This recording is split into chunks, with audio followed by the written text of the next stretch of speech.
Welcome everybody to another Rainmaker podcast, and we got a very interesting gentleman on. Somebody that's one of my favorite clients and people to just work with and talk through, just in the way he thinks, which is the complete opposite of me. So this is going to be a great conversation that's going to be for me personally. So welcome, none other than Mr. Clockwork himself, Zach Young. Thank you. Thank you, man. Happy to have Yeah, you. man, for sure. Well, let's dive right in, man. Mhm. So how did you get into sales or entrepreneurship? Take me back to how we got to this point. Yeah. Um, Started when I was, I think, about 19. I actually accredit a lot to those. You ever see those commercials with Ty Lopez where he's talking about like, yeah, it's Seven social media steps. marketing? Yeah, exactly. And it got me thinking also, right at the time, that was the first presidential election that was pretty much kind of like determined by social media. I think that was Donald Trump's election. So it kind of just got to the point where it was undeniable that social media was the way, right? It was going to be the new thing. And so I started a marketing agency then. Obviously didn't know what I was doing, but got as much help as I could. But at the time, social media ads were pretty easy, honestly. I mean, definitely not the same game now.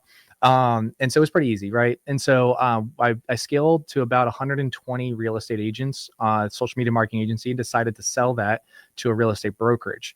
And there I became the director of marketing for the real estate brokerage, and doubled their brokerage in about 2.5 years. So, pretty good there to like double it. Obviously, I felt like I kind of knew my stuff at that point. But I had just finished watching or reading How to Win, or sorry, no, Rich Dad Poor Dad by Robert Kiyosaki, right? And so I realized at that moment that I was a salary employee. No matter how much extra revenue I brought in, it wasn't going to equate to my income. And so at the time, I had some friends that were doing insurance, and I was like, wait a second, like all these real estate agents are fronting all day long with BMWs and nice clothes, but you guys are making six figures in a hoodie. And I was like, okay, wait, let me join there. And I did. And then very quickly within the first year, I became a leader there. And so for the past 4 years, I ran the number 4 private health insurance team in the country. We got up to about 60 agents at one point, and we ran the show pretty much. Mm. Yeah, and then I did have some personal stuff happen to me that really set me back. And then I took a step back from insurance altogether just to make sure that this is the path I still wanted to go down. And I still kind of knew that in the back of my head. But I decided to get some more skills because, with I was the director of marketing, I learned all of the technical stuff, right? So I learned how to run paid ads, I learned how to do automations, copywriting, funnels, all that stuff. But I wanted to learn how to go viral, right? I wanted to learn organic stuff. So I spent another $20,000 that year I took off on, people teaching me. And I have a few accounts now that have millions of views average per video. And then after I did that, I realized, TikTok might go away. And it is now. January 19th, it's official, be shut down the US. And so I kind of saw that coming. And so I decided, let's go back to what I'm good at, but let's just take these skills and apply it to the new wave of marketing. And I was about to go back to my old brokerage when I basically had a few interviews with them, and I was like, what are you guys doing about leads? What are you guys doing about these costs? Like, it's just, it was bad when I was starting to go south when I left. And even the top 1 and 2 teams in the country are like, we're trying to copy this brokerage. And I was like, okay, well, if you guys both mention by name this one brokerage, that's where I'm going. And so I'm here now, restarted the whole thing up. I've been here for about 7 months. And we had a team of 14 agents already. And I'm averaging about 10, 15K a week now in issue premiums using your leads, man. So that's where we're at right now. What now? It all makes sense Mm-hmm. because Ty Lopez Mm-hmm. did a partnership that blew up my mentor, Sam Ovens. So they did a JV Yeah, back in 2015, 2016 or I something like remember that. that. Yep. And Sam Ovens had a program called Up Level that was a Mm-hmm. super high ticket. Nobody was doing it. I think it was like 5,800. And Mm-hmm. then Ty Lopez had the 67 steps that he had like $110,000 in it. He did this one video, the Here in My Garage, that just absolutely went nuclear on YouTube with Yep. him with the Lamborghini or something in his garage. And it was the Lamborghini, but the hook for the books was the thing that he's kept saying. Like there's a meme of him going knowledge, right? Uh-huh. And so that like went super crazy. And so the social media marketing thing. Okay, so Mm-hmm. we both have that initial entry point into the online space, which is kind of like when you get it working, it's kind of like video game a little bit because like the Mm-hmm. money and the problems that you can solve. and the real estate agents, similar Yeah. to life insurance agents. Mm-hmm. But what I've learned about real estate agents is they spend 120% of what they earn, Yep. right? Mm-hmm. Okay, so that's the reason why I didn't choose to work with that niche Yeah. in the beginning.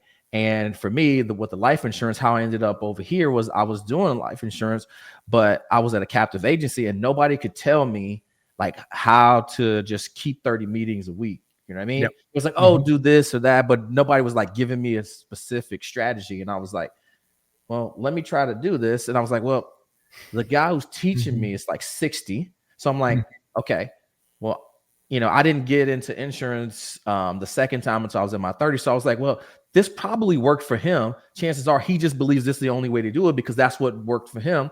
I was Yeah. like, I wonder if I could use social media. So I started using social media just manually, like going through my friends and like basically just DMing people, right? Mm-hmm. Then I was like, well, I need to figure out how to automate this process. Found a tool that can auto connect stuff with LinkedIn. They shut that down. So then I had to come back to Facebook again. Mm-hmm. And then that's when Sam Ovens course appears to teach me how to do a social media marketing agency. Yep. And so that's how I applied all of that stuff to generating the leads. Mm-hmm. And obviously we've gone on to issue pay over $100 million in the last 4 years. But I think we're going to break some of those records. If you like, I haven't seen you guys' numbers, but Yeah. in the past 2 weeks, without everybody as a client, it's already done 150K. Yeah. Yeah. Let's from our touch on lead. that real quick. Yeah. So as a brokerage, we hit our all-time record high issued paid premiums this week, all time ever, after losing 150 agents because we're becoming an IMO. So we just lost 150 agents that decided to stay with their current IMO. And we just set an all-time issue paid record lifetime of the company, and all top 10 were using your leads. Yeah. And That's four crazy. of them issue paid 158K just alone. Amari went crazy. Kiani went crazy. Natalie, I don't know what she's doing, but she's got something to prove. Yeah. Yeah. She's not playing. Mm-hmm. Right. And then shout out to my man, Jareel. Yeah. There's something about him. I'm just rooting for him to just like crush it. I can tell he cares. He's working hard. He's trying to make a name for himself. He is locked in. First one there, last one to leave. When I'm up, he's already got something posted. So I'm like, okay. So I text him back and forth. I'm always rooting on him. So those four people, they're absolutely crushing it. But the one thing that I do love the most is you guys put in the work, man. Yeah. Put in the work. That's been my favorite thing about working with you guys. 12 hours a day minimum. Let's do it. Yeah. So, okay. So social media marketing agency, you learn the skills from there. How does that translate into insurance for you on the health side? On the health side, yeah. So I think it more or less, it's kind of like when you go to school, you don't really get that much more head knowledge. You forget a lot of what you learned, but you learn how to problem solve. I think that's kind of where, from my marketing background, I learned really quickly. And also I read the book 4 Hour Work Week by Timothy Ferriss, and I just got really obsessive over getting stuff off my plate.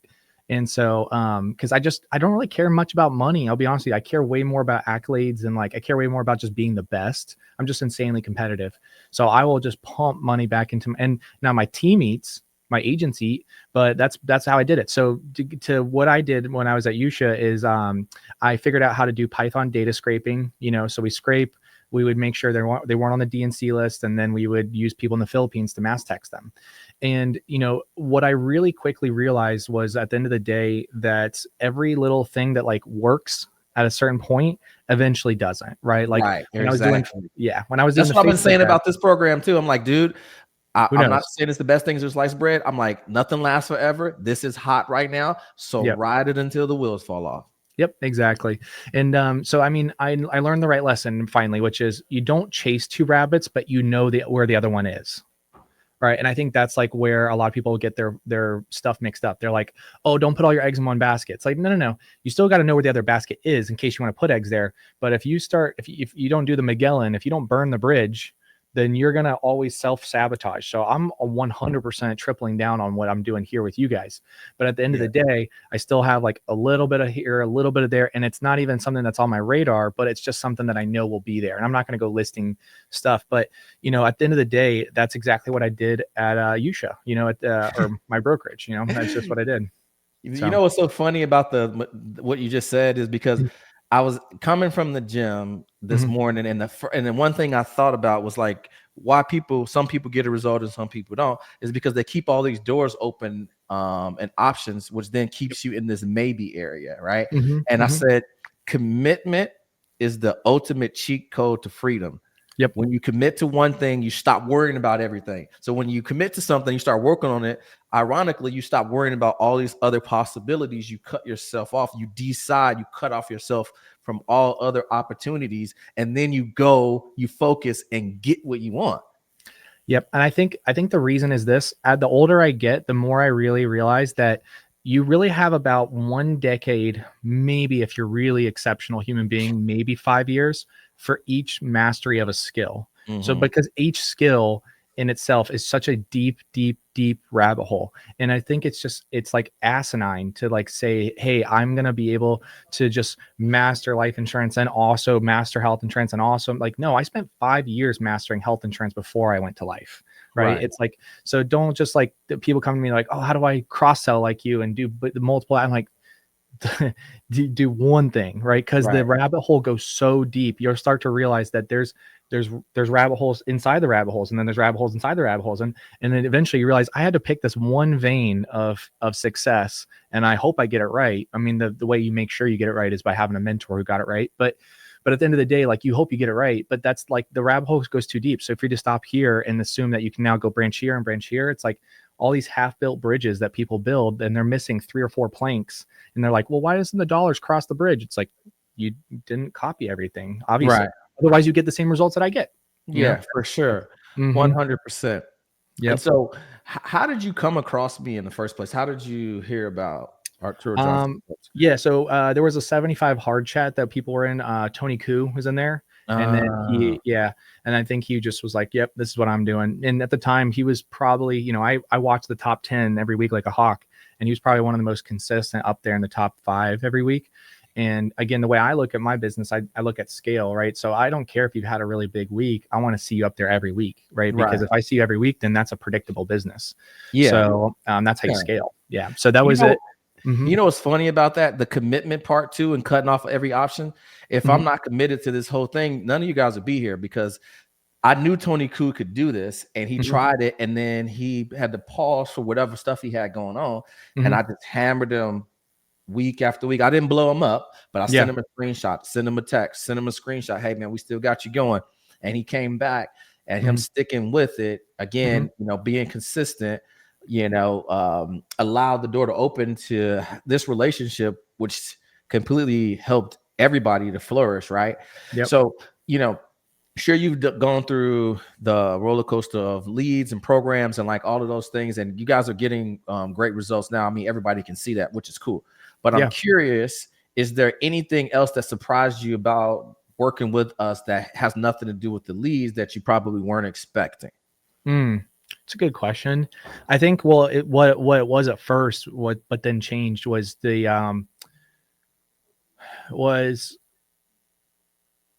that the fact that these leads are higher income. They're looking for, a lot of times they're looking for cash value and be your own bank. Now I had this thing though, and I'm not going to take credit because obviously 100% of this is you guys, but really early on at Yusha, at my last brokerage, I actually figured out a way when I would mass text people, because we were representing United, right? And so when I would mass text people, everybody and their mother would send out United text, so ignored left and right. I said to myself one day, I was like, what if I just send out our competitor as the text, right? Because technically I can still recommend you Blue Cross Blue Shield. I don't have to like be the broker, but I could recommend it to you, right? Just show you the healthcare.gov. And so when I would go on these pitches, I would say, yeah, like they would get so much of these Blue Cross plans that were like $2,000 a piece. And I'm like, yeah, they're so great. And at the very end, I'd be like, and they're like number 2 in the country. And every time they'd be like, well, who's number 1? and then I just flip them to United for like, and save them like $700 a month.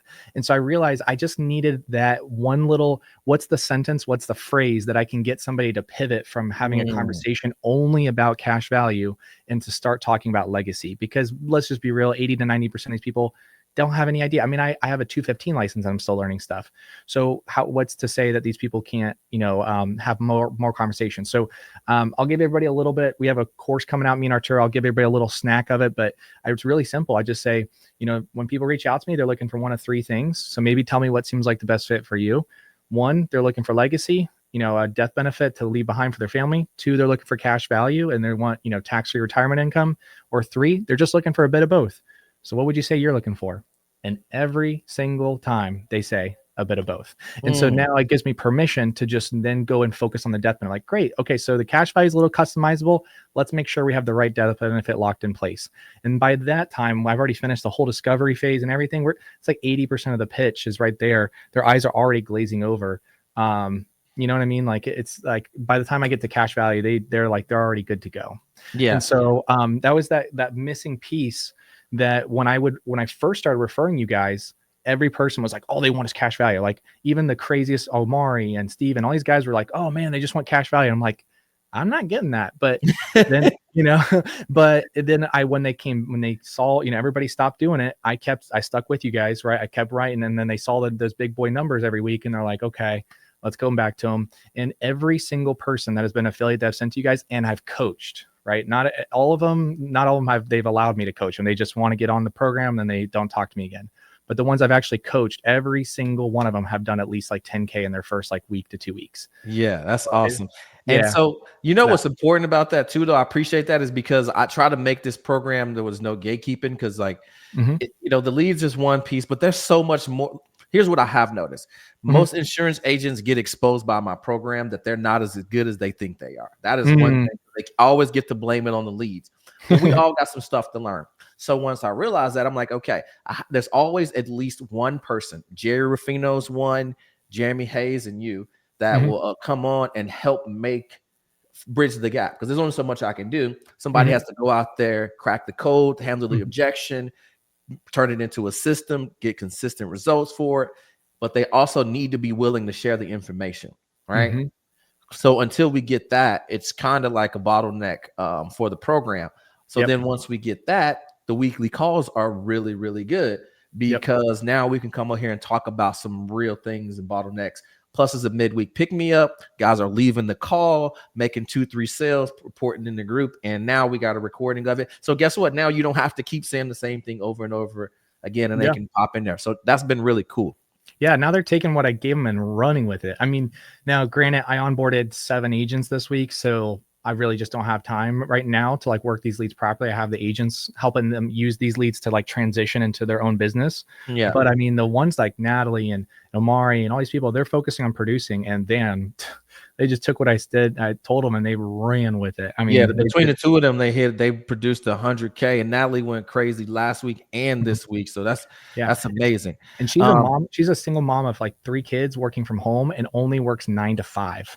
She's insane. She's a freak. Yeah. Yes. And just a dialed in process. Well, it's kind of like me, right? Like I only have so many hours in the day because I got small kids, that every single moment that I'm working on the business has to count. I can't waste any of it. Yeah. You know what I'm saying? So, but I have noticed something. Anybody that has done health insurance before, like the transition to doing life insurance, they just kind of take off. But I don't know why. I'm curious what kind of correlation is it to doing health insurance and then making the transition into selling life insurance? Like what's the bridge there? I think if you're talking about in general, I think health insurance is a really logic-based sale. There's really not a ton of emotion to it. If you don't want there to be, you can, but you don't have to. There's a better premium, better deductible, better whatever, like you're just going to do it. So when people talk about cash value and that's their focus, and the ones that like bite, and I tell people don't bite, but if you do, then if you're going to have a logical conversation, then they already know how to like, and this is how I actually still sell this way, by the way. I sell like Goldilocks and the 3 Bears. So I'm like, real quick, we're going to just do a quick recap of all the types of life insurance. There's really main 3 ones. We're just going to do that. So term, I recommended it, but I don't think I'm going to recommend it for you for this reason. Whole life, I have recommended it, but I don't think I'm going to recommend it for you for this reason. So IUL is the one I'm going to recommend for you for this specific reason, right? And it's like, so then they just feel like this pour just too hot, this pour just too cold, this one's just right. And when you do it that way, you know, and this is, by the way, Harvard did an amazing study on this. Coca-Cola and Pepsi both, you know, they've come to an agreement that when they do vending machines, they often put their vending machines right next to each other, because both individual vending machines get bigger sales together than they do separately, because then it basically changes the human psychology around, do I want a Coke or not, versus which one do I want? And when you take that choice away from them of which one, or and you know, which one instead of do I want it, all of a sudden sales go even higher. So that's, I think that's how we pitch in health insurance. I think that's why it translates specifically to your leads. But there are a lot more other leads, like maybe mortgage protection, final expense, you know, other leads that are going to be even more leaning towards emotional sales. And in that case, it is actually sometimes, in my experience, I've found it to be a little bit harder for the health insurance agents to kind of shake that bad habit of like always wanting to talk numbers. Gotcha. So the Goldilocks method is one of the frameworks that you use to frame the pricing and the offer, like basically, right at the end. Okay. So we've gone through this discovery, and here's, based off what we talked about, here's what I recommend. These are your options, and here's what I recommend and why. And you use that Goldilocks method, right? Are there any other frameworks that you use on your call besides that? One of the big ones that I always tell people is that you are the expert, they're not. And so 99% of the time when they show up to that appointment, or they're staying on the phone with you more than 30 seconds, you have to remind yourself that they want to be convinced. They didn't put in their information for no reason. They put in their information to be convinced. And so if you kind of like hold that, like, this person wants my help, their subconscious won't let them have help because people have screwed them in the past or whatever, but they really do want help, then it allows you to be more forceful in the customer service. So my voice is really, hey, what's up, John? How's it going, man? Very sweet and kind. But that's my demeanor. But the actual words coming out of my mouth is, I'm actually going to tell you what's next. I'm not going to ask you.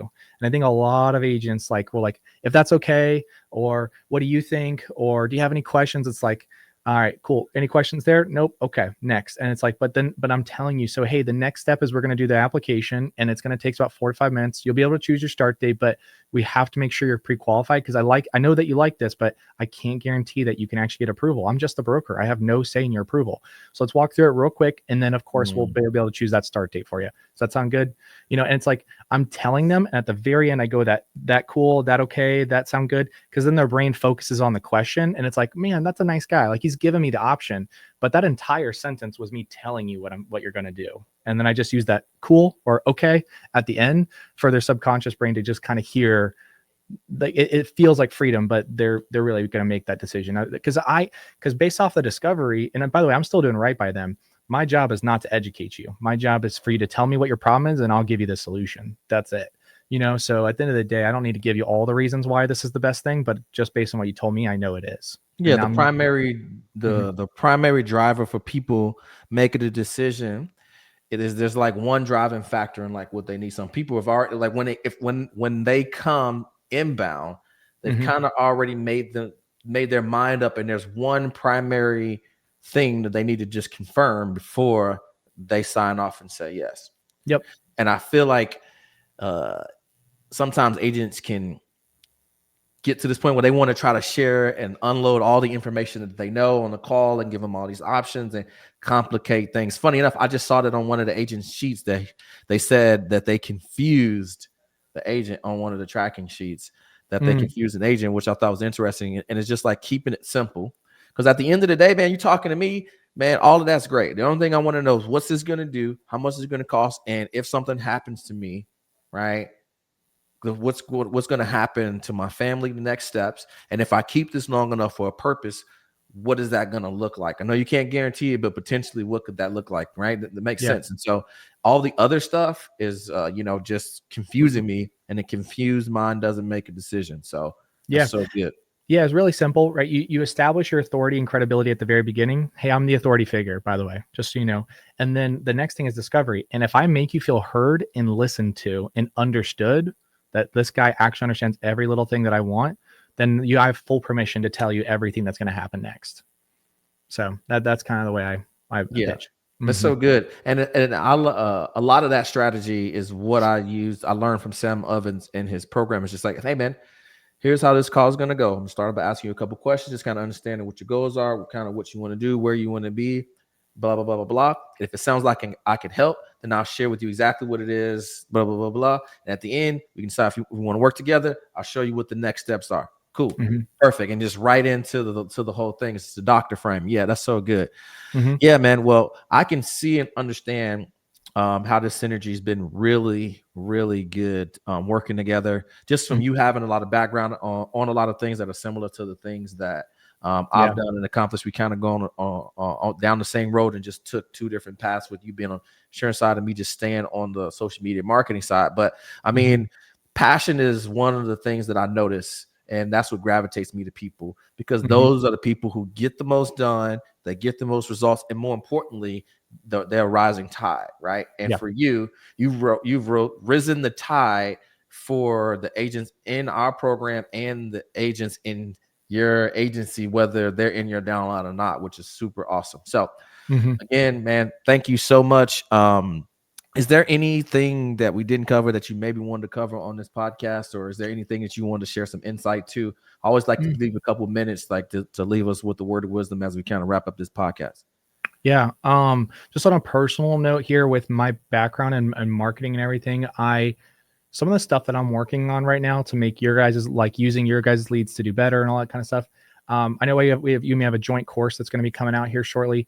I'm really excited for everybody to use it. I gave it like 99% of what I do is all in there. However, I just want to preface, anybody goes in there, if you're maybe buying it a month from now, 3 months from now, a year from now, it's not going to be the same, right? It's going to be where I was, but just the pace at which I move at. If you want to shoot me a DM, if you want to text me, I am Arturo will tell you, and so everybody else, I am a open book. I will tell you every single thing I'm doing, and it's because I'm so competitive. I don't want there to be unfair advantages. I want you to have every advantage that I have, and then I want to still beat you. and, For sure.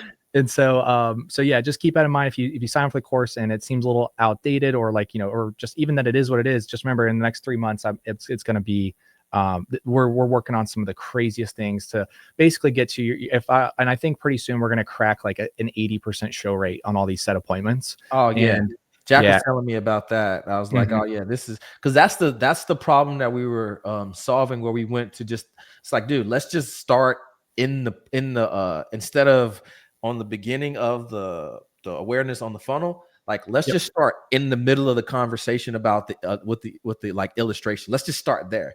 And Mhm. so that helped us shortcut figuring out the no-show rate, because we don't have control of it fully, because we're just on the front end of the business.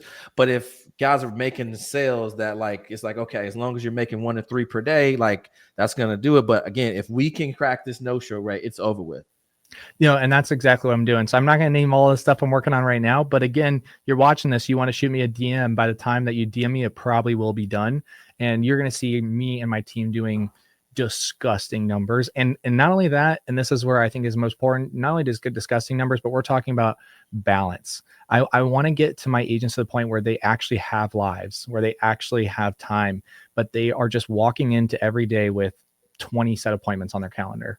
And then with an 80% show rate, bro, we're gonna have agents on my team doing 80K months like it's nothing, bro. So, Nothing. so I've been talking about that 20K, 20 appointments a day for a little bit, and Mhm. now it's more reasonable. But in the last 5 years, people were just like, no, there's no way that anybody can have that many. I have I have 32 appointments on my calendar today. So Yeah. it's possible with the Yeah. right system, with the right process, right? Getting plugged in, it's possible. Well, Mhm. Zach, man, you over deliver for us, brother. Thanks for being an amazing guest on the Rainmaker podcast, Thank you for brother. having me. And we'll see you guys at the top. Thank you guys.